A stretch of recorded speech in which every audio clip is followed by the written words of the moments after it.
esta hora de la mañana. Las conversaciones que están marcando la actualidad en Cuatro Cabezas.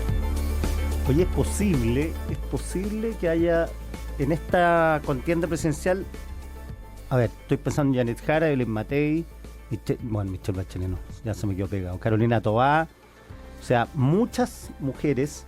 Tenemos presidenta del Banco Central, nos falta presidenta de la Corte Suprema, así suma y sigue. Y vamos a conversar de mujeres. Estamos acá con Verónica Undurraga, académica del Instituto de Historia de la Universidad Católica, especialista en el rol histórico de la mujer en Chile desde el aspecto público y privado. Verónica, muchas gracias por estar acá. Muchas gracias a ti, Quique, por la invitación. Muy feliz de estar acá. Oye, y esta rama de la historia, ¿por qué te interesó? Fuera ser mujer, obviamente, que es lo obvio, pero... Mira, yo llegué a realizar historia de género, no solo historia de mujeres, a partir de investigar a los hombres. En mi tesis doctoral trabajé sobre el honor, los duelos, las rencillas, y la verdad es que uno no puede entender las dinámicas de honor y las disputas si es que uno no entiende la masculinidad, la construcción de la masculinidad. ¿Y eso lo hiciste para Chile? Eso lo hice para el caso chileno, siglo ¿Cuándo XVIII. se acabaron los duelos? O sea, hasta Salvador Allende se batió a duelo. Sí, del informe Rettig, Raúl Rettig. Tal cual. Ese vendría a ser como, entre comillas, el último duelo reconocido. Claro. Pero claro, hablando con distintas personas, ellos tuvieron abuelos, por ejemplo, que se batieron a duelo. Ahora, en muchas ocasiones estos duelos podían ser casi una performance, porque el objetivo no era liquidar al adversario, sino que... Bueno, ayer tuvimos como 200 duelos en Santiago. Ah, bueno, ya, eso es otra cosa. Ya, pero saquemos a los hombres, ya no hablemos de hombres, hablemos de mujeres. Ya, tú escribiste un libro, Las que abrieron camino, estoy viendo, es la historia de las mujeres en la Pontificia Universidad Católica de Chile. Hay una foto maravillosa en la portada donde salen mujeres que estaban en la universidad, me imagino, con 3 señores muy bien vestidos, que me imagino que son curitas, ¿no? Dos, sí, por lo menos. Ya. Dos son curas. Oye, ¿cuándo la mujer entra a la universidad? Bueno, antes que votaran incluso, ¿no? Sí, totalmente, Mira. mucho antes. Bueno, la primera mujer en entrar a la universidad fue Eloísa Díaz, muy reconocida, que entró a medicina en la Universidad de Chile. En Chile desde 1877 las mujeres tienen la posibilidad de acceder a la universidad, en realidad de rendir exámenes válidos para acceder a la universidad. El punto es que no porque se dictara una ley inmediatamente accedieron. El punto es que los programas de enseñanza femenina en los liceos de Chile no tenían el mismo currículum que los liceos de varones, por lo tanto las mujeres no recibían preparación necesaria para rendir buenos exámenes. Les enseñaban, cosas básicas, matemáticas, literatura, pero también tenían cursos relacionados con la administración del hogar, costura, entonces claramente no recibían la misma formación. El proceso fue muy lento. Y iban yo no sé si estoy equivocado, pero escuché a raíz de Eloísa Díaz y otras historias que ni siquiera había baño para mujeres en la universidad. Exacto. Eso es muy conocido con Justicia Espada Acuña, que fue la primera ingeniera no solo de Chile, sino que de toda Sudamérica, que ella ingresó a la universidad ya en el siglo XX, por ahí por 1918, por esa fecha. Fue compañera del futuro presidente Alessandri. Y no había baño en Claro. la Facultad de Ingeniería para las mujeres. Eso te lo escuché a ti, de hecho. Yo creo que sí. En el podcast de Daniel Mansuyo, ¿no? No, esa es otra historiadora que publicó otro libro. Ya, pero te escuché algo a ti porque me quedo dando vuelta que si no había baños para mujeres, o sea, la predisposición de la organización era que las mujeres no asistieran al lugar. Sí, eso, claro, es que hace un par de años, 3 años, publicamos con Stefan Mayer un libro que se llama Pioneras, que son relatos de 10 mujeres científicas que cambiaron la investigación científica en Chile. Y allí incorporamos la historia de Justicia Espada Acuña. Ya, sí, por eso lo había visto, por eso te digo, no sé si lo soñé o no. Pero... Oye, y profesora universitaria, entonces, ¿cuándo ocurrió eso? No, la Universidad Católica, que es el objetivo de este libro, el ingreso de las mujeres fue mucho más tardío. Entonces, Eloísa Díaz entró por 1880 a la Universidad de Chile y en la Católica la primera alumna ingresó en 1918. Celia Pérez, que fue... pero igual bien adelantada. O sea, ella muy adelantada. Además que ella estudió Derecho en la Católica. Fue la quinta abogada de Chile. Quinta abogada de Chile. Celia Pérez.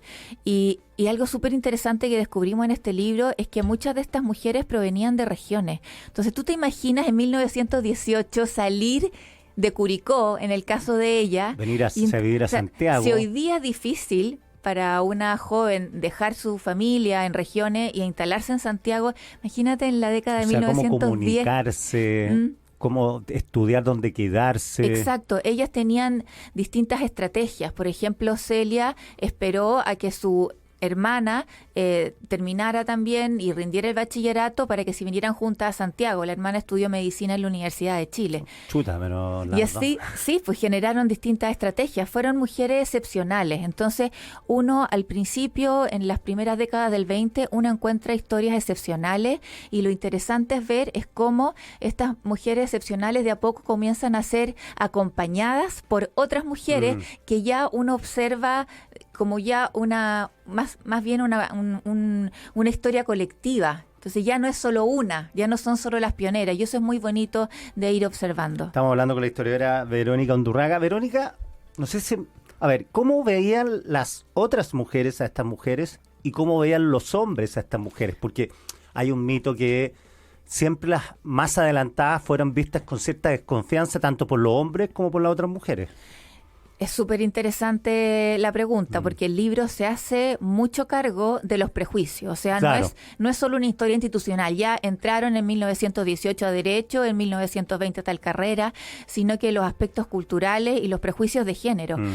Reconstruimos historias maravillosas. Por ejemplo, la primera alumna que se tituló de la facultad de, en esa época, Comercio, actualmente Economía, esto fue en 1930, ella se llama Olvido Riestra. Olvido, ¿no? Oye, todos tienen nombres particulares. Fascinante, Justicia, Olvido. Ya, sí, genial. Parece un guión. Entonces, Olvido, logramos entrevistar a la hija de Olvido Riestra, Teresita Matetich, y ella nos contaba que a su mamá, bueno, los compañeros de curso se dividían las materias para que cada uno se enfocara en una materia porque la Olvido no les podía ganar. ¿Ya? Ya. Pero espérate, y en clase de dactilografía le trababan la máquina de escribir y le escondían las hojas. Bullying, pero y el machismo ya desatado. Y ella terminó casándose con un compañero de curso, el que le había hecho todas estas cosas. Hola, la historia. Pero otros compañeros fueron apoyadores y recibieron apoyos, básicamente. Claro. Que te digo que las audaces quizá eran vistas también con recelo por algunas mujeres. Digo, la audacia, estoy pensando tanto las que iban a la universidad como las que eran intelectuales. Sí. Bueno, ahí está la historia de que acaba de escribir Arturo Fontaine. Sí. Entonces, estas mujeres eran aceptadas por el ecosistema universitario en general de la vida. No, era muy difícil, ponte tú, ya desde Eloísa Díaz, y luego encontramos esta opinión reproducida en varias de estas primeras mujeres que ingresaron a la Universidad Católica, se asumía que quienes se profesionalizaban, sobre todo en saberes que no eran relacionados con las tareas de cuidado, que no eran las pedagogías, servicio social, enfermería, se las varonilizaba. Claro. Se las masculinizaba. Claro. Entonces se hablaba que la profesional perdía su dulzura, su encanto, y se hablaba de las mujeres pedantes. Y estos discursos no solo eran reproducidos por los varones de la época, sino también por las mismas mujeres. Muchas mujeres que observaban que era una transgresión abocarse a quehaceres que no eran propios de las mujeres, que eran el cuidado del esposo, el cuidado de los hijos, la formación de los hijos. Entonces, es muy, de hecho, el libro termina en la década de 1950 porque en la Universidad Católica empezó a recibir más postulaciones, empezó a desarrollarse más, a competir con la Universidad de Chile, y en ciertas carreras que veían como algo peligroso y negativo la feminización de sus espacios, instalaron cuotas de género para privilegiar el ingreso de varones.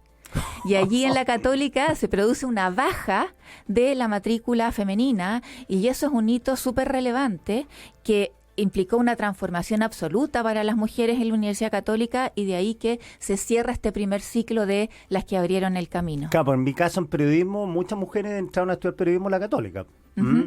Claro, y la cuota de género era para para que no fueran más mujeres que hombres. Exacto. Ponte tú en la Facultad de Comercio, actual Facultad de Economía y Administración, comprobamos que en algunos años los ingresos femeninos fueron el 60% del total. Estamos hablando del siglo pasado. Estamos hablando pasado, ¿no? de comienzos de la década de 1940. Mira. Porque en 1943 se entablaron estas cuotas para comercio y para arquitectura. Oye, ¿qué pasó en ese periodo que la mujer sale? Se atreve. Ya no es una aventura, sino que más bien es un proyecto de vida pasar por la universidad. ¿A qué se debe eso?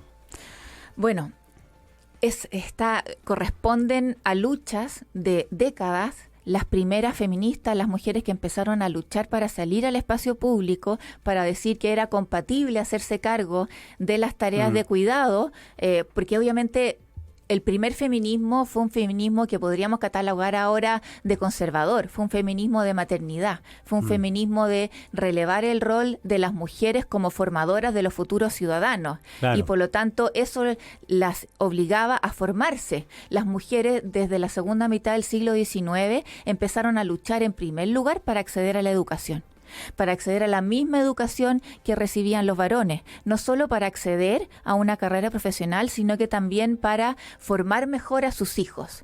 Entonces, este primer discurso fue llamado feminismo compensatorio o feminismo de maternidad. Luego hay un segundo feminismo, que es un feminismo de derechos. Los derechos que tenemos respecto a los hombres nos ponen en una desventaja importante, no solo el derecho a voto, sino que la diferencia en términos de los derechos civiles. La mujer no podía administrar ni siquiera su propio dinero.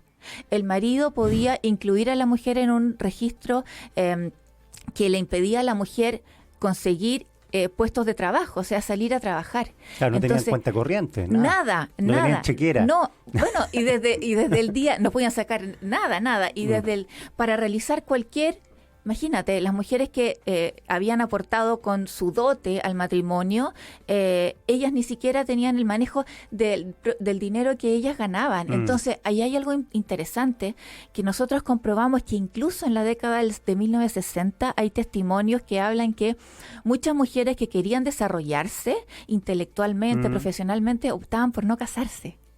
Ah, claro, porque casarse significaba restringirse.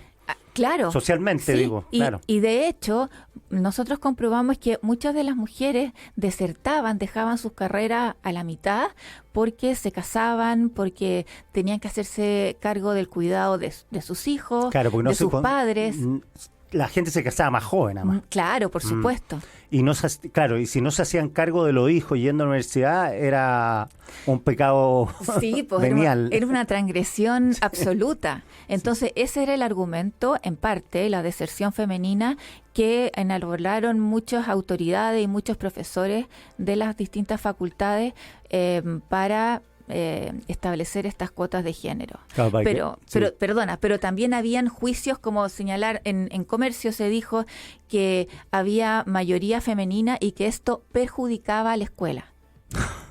Ahora, esto no es solo propio de la Universidad Católica. Hay muchas universidades del mundo que entablaron estas restricciones al ingreso. La Universidad de Pensilvania es el caso más conocido. Abrió recién la matrícula a mujeres después de que la Gran Depresión había afectado sus finanzas, o sea, por necesidad económica. Por público objetivo. Oye, corrígeme tú, pero yo he leído que los mayores opositores al voto femenino fueron los liberales, los más progre de hoy, porque consideraban que las mujeres iban a ser manipuladas por los conservadores, por sus maridos, y iban a votar lo que le decía el marido. Tal cual, y porque de hecho el primer... No, que te lo escuché a ti también, te estoy copiando todo. No. Somos varias las especialistas en historia de mujeres, historia de género. También porque se consideraba que las mujeres estaban muy cerca a la iglesia y eso les implicaba que también iban a votar conservador. Y de hecho eso pasó. ¿Y pasó? Eso pasó en las elecciones municipales de 1934 y después también en las elecciones presidenciales de 1952. Las mujeres tendieron a votar por candidatos del Partido Conservador. Pero ahora es totalmente distinto. Claro. Las mujeres le dimos la victoria a Gabriel Boric. Claro, sí. Pues. Estamos hablando con Verónica Undurraga, historiadora de la Universidad Católica. ¿Cuándo, Verónica, se normaliza el acceso de la mujer a la universidad, cuando dice ya no es raro que hayan mujeres. No estoy diciendo que haya muchas, sino que ya no es raro que la mujer, como proyecto de vida a los 18, 19 años, diga yo quiero ir a la universidad y la familia lo acepte como obvio. Es que eso depende mucho de las carreras. Y de la cobertura que tenía la universidad también. Sí, mucho. O sea, en ingeniería... eso yo creo que pasó hace muy poco. Sí. Pues, entiendo que por primera vez los 2 primeros puntajes son mujeres. Y de hecho... Y bueno, la decana es mujer. Sí, por primera vez. Claro. Bueno, ahora en la Universidad Católica tenemos, en mi facultad, la primera vez que hay una mujer decana es la decana que está también, ahora. O sea, hace solo 3 años. Ya. Entonces, y de hecho, tanto la Universidad de Chile como la Universidad Católica en los últimos años han abierto vacantes específicas para que ingresen más mujeres a carreras que se consideran masculinas. Pero claro. también, ¿sabes qué? A mí me parece súper importante ver la moneda desde la otra cara. ¿Ya? Y ver cuánto talento perdemos, cuánto talento masculino perdemos, porque los varones se sienten inhibidos a ingresar a carreras catalogadas como femeninas. Parvularia, enfermería. ¿Hay hombres en parvulario, no? Muy poco. Y muy poco. No conoció ninguno. Muy poco. Sí, mira, no me manejo estadísticamente, soy historiadora. Pero, yo no conocí ninguno. No, pero ponte tú en la Católica... Enfermería. En la Católica abrieron cupos también para que varones ingresaran a las carreras de enfermería. A teología también. Muy pocas mujeres ingresaban a teología. Se establecieron también cupos específicos para que... porque esto, obviamente, no es solo para beneficiar a las mujeres, sino que también la coeducación trae muchos beneficios. La coeducación significa la interrelación. Exacto, la interrelación entre hombres y mujeres trae muchos beneficios. Sabemos que la diversidad en la conformación no solo de los alumnos en un curso, sino que también en distintos equipos de trabajo es beneficiosa. Ahora, los padres de estas mujeres que iban a la universidad en general, en la Católica, en la Chile, ¿eran padres particulares, especiales, que las dejaban?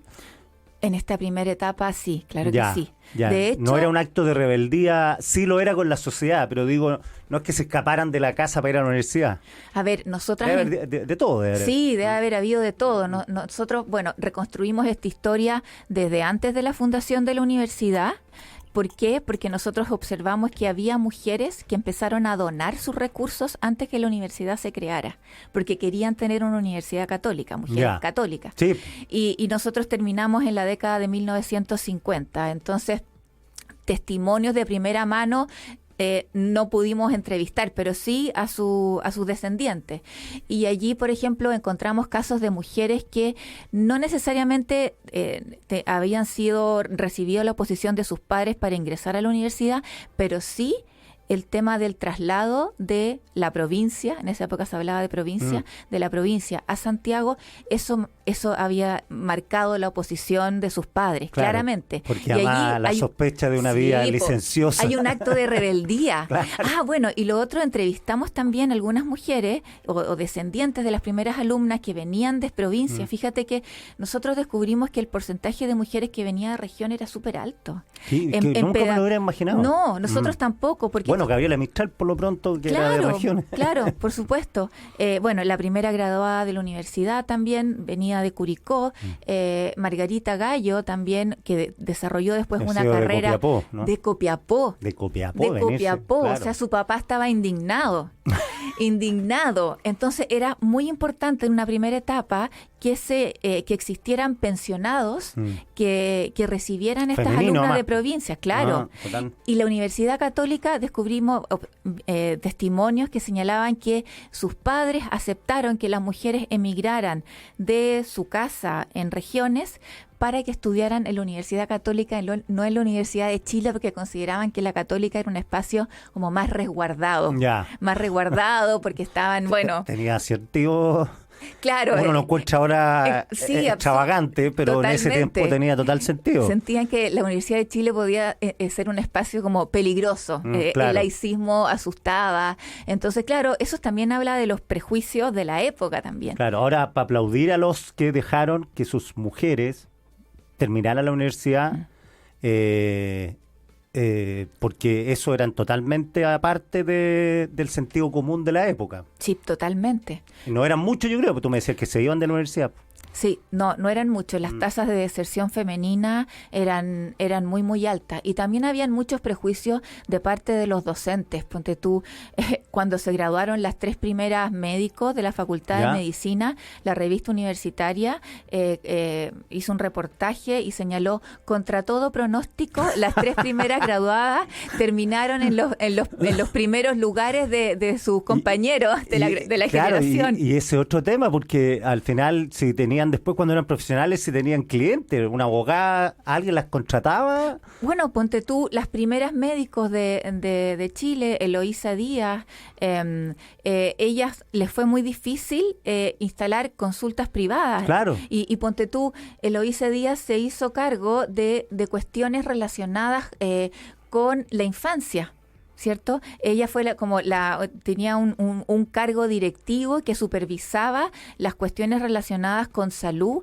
en las distintas escuelas públicas del país. Claro, pero que ahí ya era más o menos aceptable. Nicho. Ponte tú, el rector Carlos Casanueva, que fue el que aceptó que las mujeres entraran a medicina, reflexionaba que podía ser beneficioso que ellas se dedicaran a cuestiones más relacionadas con las tareas propias de la mujer, como pediatría. ¿Te fijas? Claro. O sea, al interior de las mismas disciplinas hay áreas que se consideraban más propias de lo femenino. Todo relacionado con niños. Sí, tal cual, por ejemplo. Con los cuidados. Oye, qué apasionante el tema. ¿Qué mujer a ti, como dicen los españoles, te flipa? Así como que, se pasó.